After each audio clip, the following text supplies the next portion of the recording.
We're officially pretty deep into the Mike Elko era at Texas A&M. Let's grade how good of a job he's done.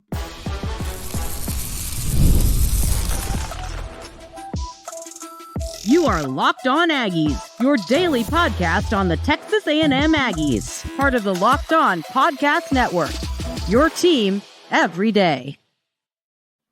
Welcome on into Locked On Aggies. I'm your host, Andrew Stefaniak. Thanks for making Locked On Aggies your first listen every single day. Today's episode is brought to you by Monopoly Go. I admit it, I have a competitive side, and it's a big fan of Monopoly Go, the mobile hit twist on classic Monopoly. So join your friends and download Monopoly Go now free on the App Store or Google Play. So ladies and gentlemen, I was sitting here today deciding what I wanted to talk about on the show. And it hit me. I was like, I think with this being a Friday, this is a really solid opportunity to break down the job Coach Elko has done so far since being at Texas A&M. You know, and I want to start with this. I want to start with my original take. And then I'm going to give the grades, and then I'm going to give, my thoughts now. So, and I think I would say based on comments back when Coach Elko was hired, it was about 55-45 there were fans who were like, all right, we're all in now, but I'm not sure I'm totally in on this hire. And then there were people that were bought in from the beginning. If you were somebody who was bought in from the beginning, even when the big names were associated with the job, then a round of applause to you. I was a person that said, I just don't think you pay that buyout to Jimbo Fisher to go hire Mike Elko. I didn't see that. And he hasn't been the head coach all that long. He had success at Duke, but we weren't sure how that was going to translate. Listen, Mike Elko has done an incredible job, in my opinion, at Texas A&M. So let's run through the grades. I've made some different categories here, and I want to get y'all's thoughts on this, see if y'all agree, disagree with me. So first grade is how he's done in the transfer portal. I have written down A++. I gave an extra plus. I don't think you can really do that. If we got any teachers watching, let me know. I don't think you can do that. Well, at least I never got one. But not to say somebody else didn't, but A+ on the transfer portal. He has knocked it out of the ballpark. I think he's doing a great job right now as well. High school recruiting. This is one where I think people are going to disagree with me. And I'm okay with that. That creates conversation. But I have Coach Elko down for a B+. You could have gone A here, and I wouldn't be upset. If y'all comment and say, no, he gets an A for high school recruiting, I think that he's done a really good job. I think this is a bad time to have this conversation in regards to high school recruiting. He closed out well in 24, and I like the start he's got to 25. But, is he going to – here's the question. Will he be able to do what Jimbo Fisher and company did recruiting-wise? That's going to be interesting. Now, I don't think it entirely matters because I think he's going to do more with less rather than less with more. And, less with more is what is Coach Fisher's nickname. So I think Mike Elko doesn't need all of this talent to be great. And I think he's still going to have it, but I don't think he needs it to be great. So you could have said A there. I'd have been fine with A. I went B+. It's definitely like whatever the highest B+ is before you get to an A, that's what it is. But I think if we had this conversation again in July, it would be very, very different. So that's my thoughts there.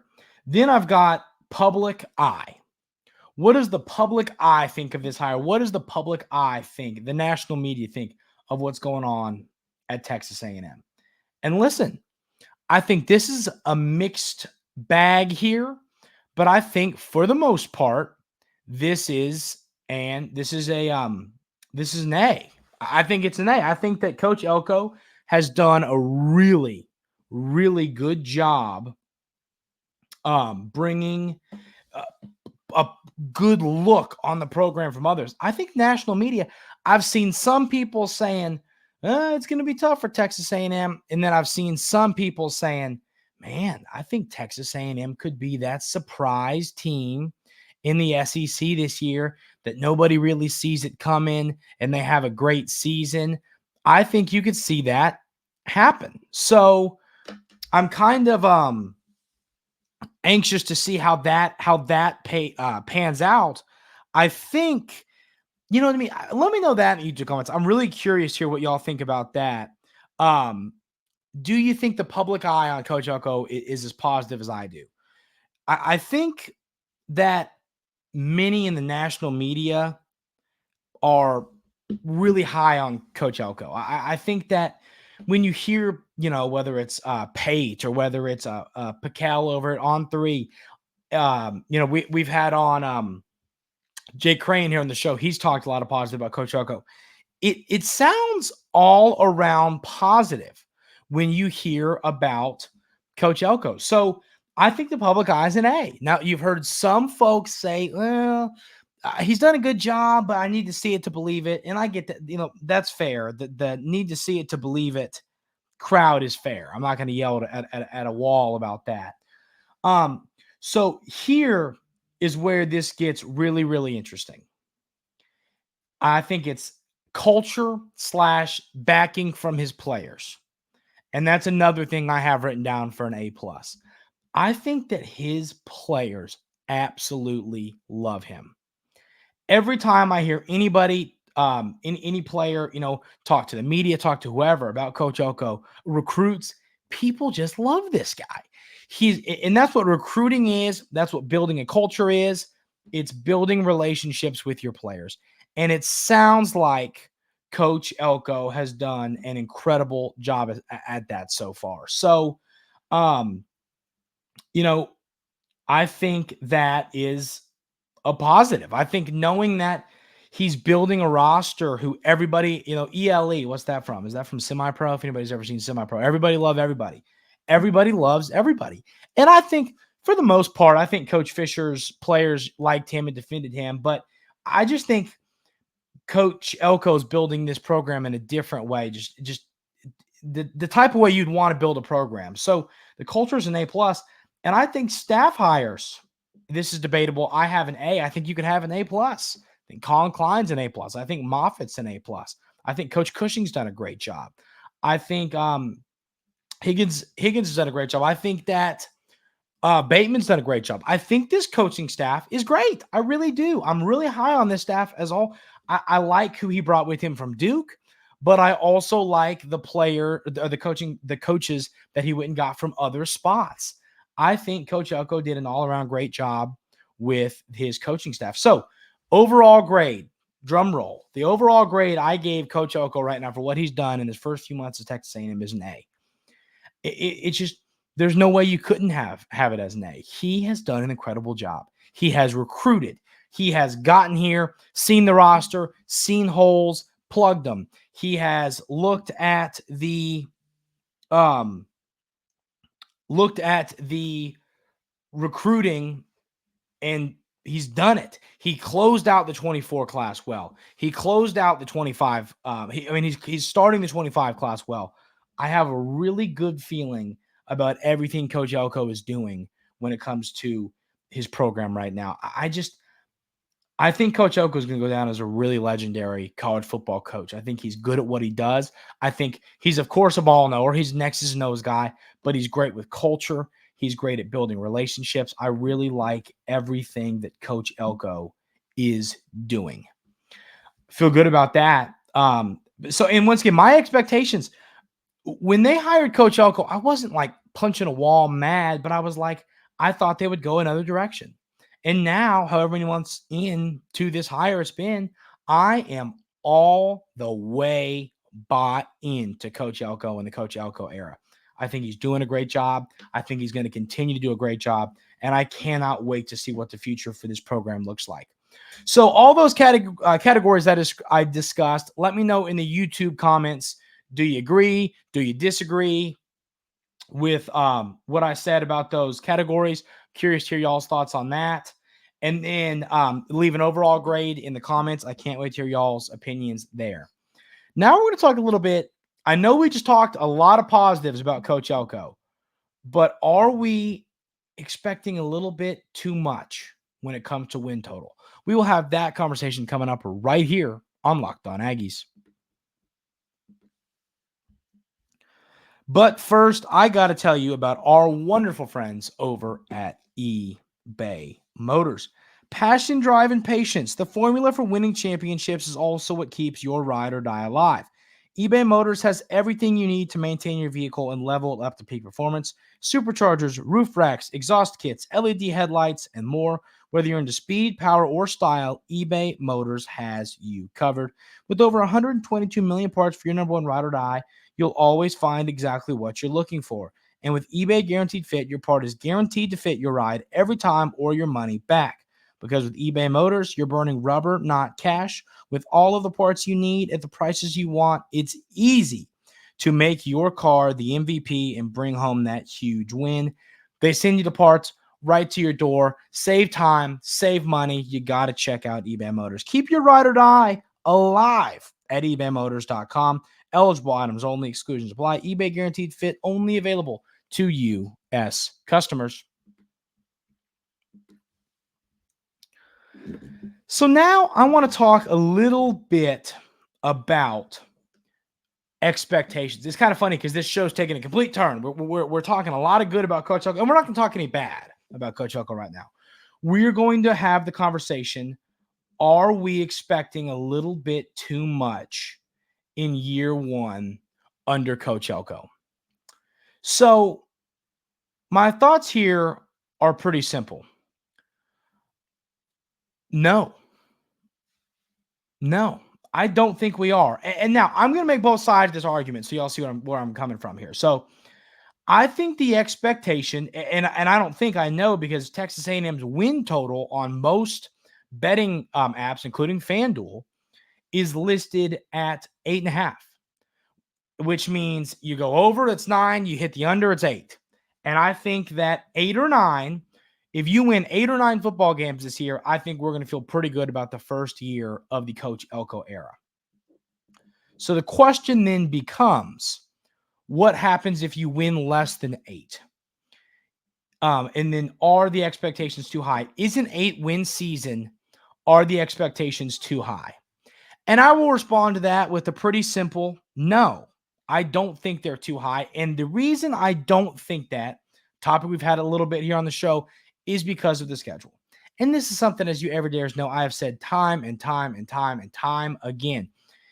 If the Aggies had to go play Georgia in Athens and Bama in Tuscaloosa, and then you hosted Ole Miss, instead of playing like South Carolina and Auburn and Mississippi State, this conversation would be a lot different.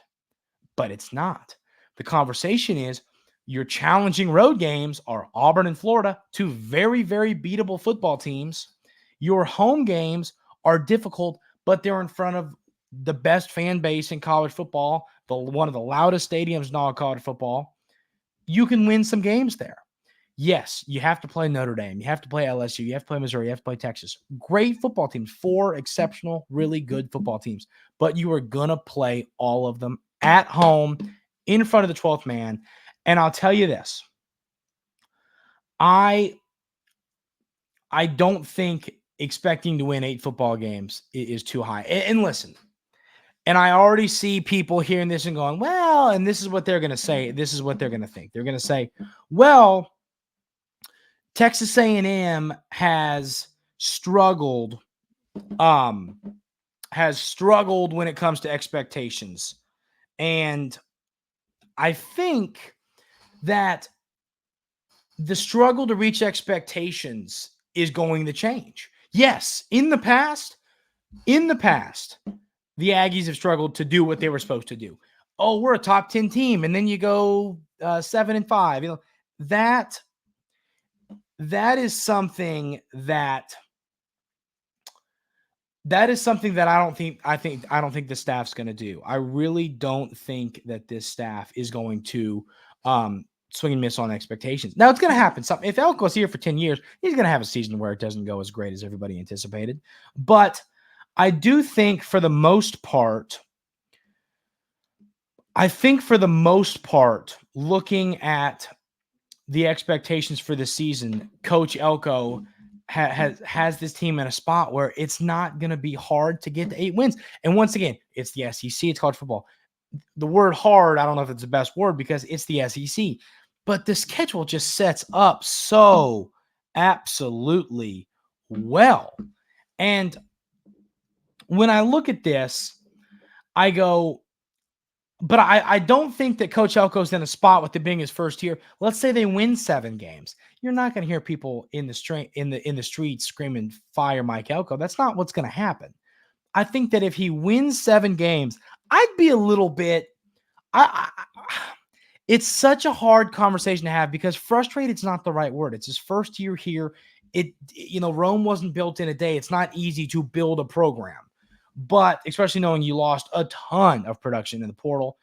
But I don't think it's crazy to ask to win 8 football games this year, just knowing what the Aggies have on the roster, knowing how well he's done in the portal, his staff's done in the portal, the way they closed out the 24 recruiting class. I don't think those expectations of 8 or 9 wins are too high. But I think you got to win 7. And I hate saying that because, it's not easy to come in as a new head coach and make stuff happen. But I definitely do think that you look at this and you go, Coach Elko isn't in the spot most coaches are in. I think he's put together an incredible roster. And I also think that the schedule that he and his team are going to play is one of the more manageable schedules in the SEC and probably one of the more manageable schedules. Well, not more manageable than college football because college football, other teams don't have to play an SEC schedule. But you get what I'm saying. In the SEC, it's one of the more manageable schedules. So that's my thoughts on the expectations. I think if you're someone who goes, if he doesn't win 8 or 9 games, he underachieved. I'm with you on that. If you're someone that goes, hey, as long as he wins 7, I think we're good. It's his first year. You got to give him some time. I'm fine with that argument too. I think both of those arguments are valid. I think there's 2 sides to this. And I'm really anxious for it to be football season so we can get an answer to these questions we're asking right now. But I think that the win total expectations are not too high and that I'm setting. I think 8 or 9 wins. I don't think that is too high. I think once again, if the circumstances were different, it would be. If the schedule was different, it would be. But the schedule is what the schedule is. You have to, play the hand you were dealt. So I'm anxious to see what this season looks like for the Aggies and what is Coach Elko going to be able to get done in his first year as head coach of Texas A&M. We are going to answer some mailbag questions. One basketball question and a couple different football questions coming up right here on Locked On Aggies. But first, I got to tell you about our friends over at Monopoly Go. We've all been there, either as a player or a fan. It's halftime and the scoreboard is not looking good. You're feeling low, not sure you or your team can pull out a win. That's when you dig deep, lift your head up, and say to yourself, time to get back in the game, pull off some bank heists, and take as much of my friends' money as I possibly can. That's right, the smash hit mobile game Monopoly Go lets you compete with your friends to get the most riches and the biggest empire. It's the Monopoly you love, but on your phone anytime with tons of new twists, including leaderboards to compare your progress to your buddies. There's so much to do. Play on countless dynamic Monopoly boards, make your friends bankrupt by smashing their landmarks with a wrecking ball, charge other players rent for your iconic properties. You can even work with your friends to crack open community chests and in tournaments to get extra awards and climb the leaderboard if you don't want to show off your competitive side and want to work with your buddies.